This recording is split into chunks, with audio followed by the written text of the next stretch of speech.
Welcome back to Big Mouth and fancy seeing you here, and a very, very good morning to you all. Yes, the critics have panned M. Night Shyamalan's Glass movie, a movie I had the great privilege of watching a while back, and I want to talk to you about that, but I want to talk to you about Scott Mendelsohn, who, by the way, said The Last Jedi was as good, if not better, than The Empire Strikes Back. So let's see what Scott has had to say about this, then we'll talk. Glass is a shattering disappointment, get it? Shattering. And a monumental artistic misfire. Don't forget, this guy's never made a film in his life. From one of my favourite filmmakers, yeah, of course he is, Scott. It is at least a testament to my belief that Unbreakable needed no sequel. Oh, really? But the MCU needed about 19, right? If that majestic superhero origin as midlife crisis drama was too early to cash in on the zeitgeist, which is, to be fair, part of what made it stand out on all of these years, then this continuation is at best a decade too late. Really? It adds a little of value to its predecessors, offering nothing in terms of in the now commentary on its genre, and actively pollutes the carefully constructed mythology. It is so focused on plot turns, how dare they, and story twists that it mostly loses sight of its character. It pays like an inadequate and underfunded fan fiction sequel to Unbreakable, and the parody of the stereotypical late 2000s M. Night Shyamalan's miss. Here we go. Things get off to a decent enough start as we realise that the rescue, the kidnapped cheerleaders beat is the opening scene. All right, spoiler warning, everyone. Rather than the climax, taking place just a few weeks after the events of Split. We open with a still in action David Dunn, Bruce Willis, going on a periodic crime-fighting patrols while attempting to discover the new hiding place of the Hold, James McAvoy. We get a few notable story updates, including one for Anya Taylor-Joy's Casey that would have been better served as the end of Split. It's a continuing saga, you idiot. And then a confrontation between the Hold and the Overseer, both the hero and the villain captured and end up under the psychological care of Dr. Ellie Staple, which of course is played by the very talented, wonderful lady who is Sarah Paulson. That's me saying that, not him. She insists that these superpowered folks are suffering from a delusion that makes them think they are comic book characters. It is here the movie quickly drowns. Here we go. We go on to spend much of what remains with Paulson monologuing that David and Kevin aren't superpowered creatures, with Shyamalan never realising that this is entirely irrelevant. Why? Why is it irrelevant? To the story, to the extent that in a civil society, David shouldn't beat up bad guys, or Kevin shouldn't keep and eat teen girls. It does not matter if they're real-life comic book characters or suffering from specific mental ailments.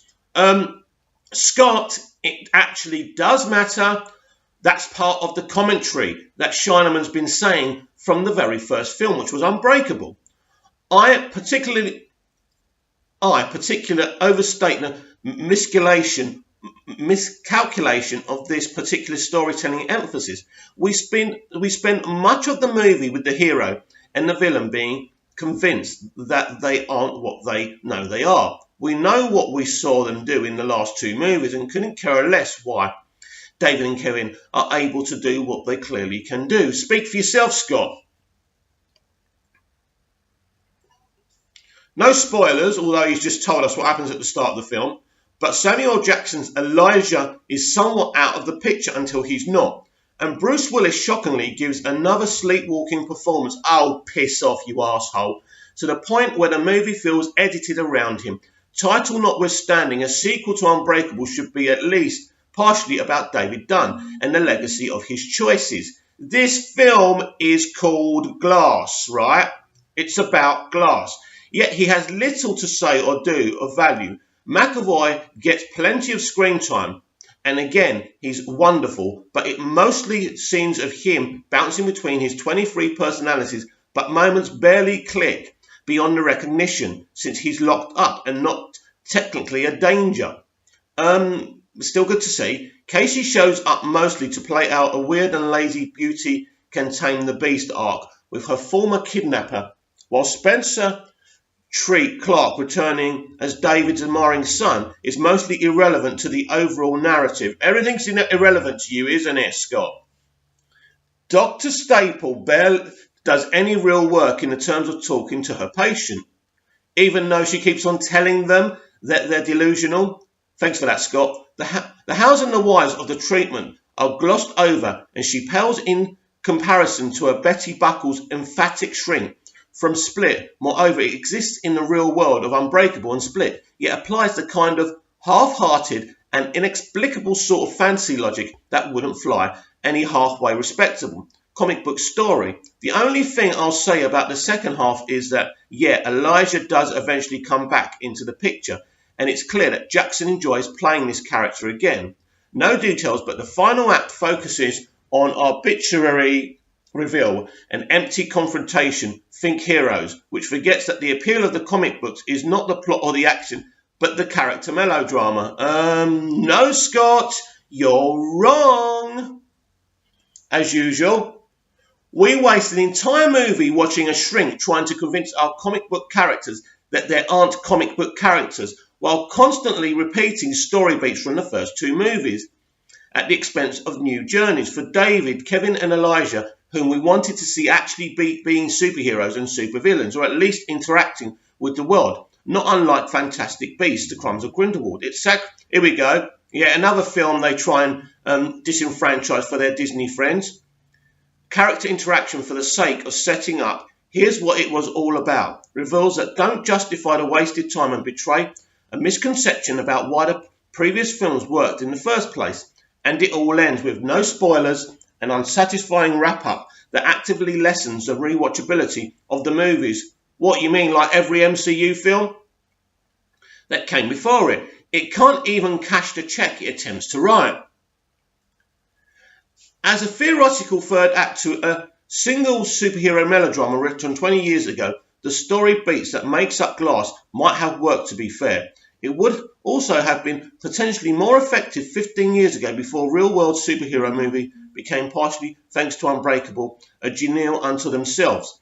The plot beats and consequences would also make more sense in 2003 versus 2019. It doesn't matter what year it's on, but as a standalone movie or a sequel to two previous movies, it is a narrative failure, all but sure to annoy those most excited for this film. That's what you hope, because it retroactively damages one of Charlemagne's best movies, as well as one that, while not among my favourites, has its fans. It's his worst major studio feature. At least fans of Avatar: The Last Airbender can still watch the Nickelodeon cartoon and can forget about the live-action botch. Gosh, shut up. Glass is so tragically misguided, so bereft of character, you mean like every MCU film, that it may be a sign that perhaps the visit was a fluke. Maybe the Charlemagne who struck gold 20 years ago never came back after he parted ways with Disney over story notes given for Lady in the Water. You see what I mean? Disney agenda. Disney agenda. With Glass, which proves that he indeed shouldn't have returned to the world of Unbreakable. He didn't go away 20 years ago, because Split is one of the best films I've ever seen, you idiot. He entirely lost sight of his characters, his skewed balance of compassion and malice, his quirky dialogue and real reasons, not just a plot twist that he became a household name in the first place for. Years we all thought that Charlemagne had lost his storytelling mojo, but now it appears that he may have lost his empathy and compassion, and if that is the case, he may have lost me as well. I don't think he's going to lose any sleep about that, Scott. Do you? Yeah, look, that's it. That's all he has to say. We have to talk about this yet again. These bloggers, these pundits, these critics with their Disney agenda. You've seen it there. You've seen what he said about when he used to work for Disney. This is a Disney agenda. They will try and misplace every single movie that isn't made by Disney. Because, of course, this is a big threat to them. You know, any Disney fan, this is a big threat to, because this is one of the biggest events in the past 20 years of movie history. And these Disney fans, these Disney gender critics, bloggers and pundits are scared. So he's given it a bad review.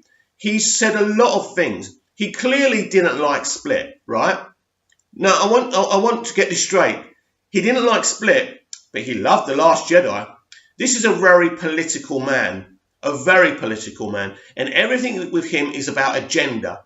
And probably he doesn't like people who don't write politics in films. I don't know.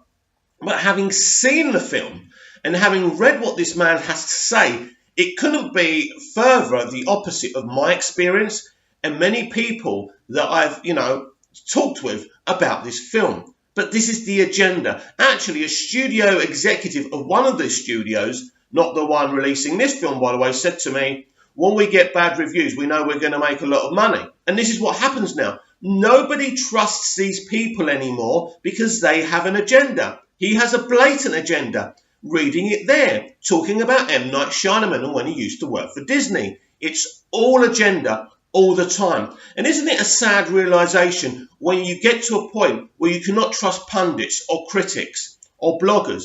They're supposed to be informative about movies, but they're not.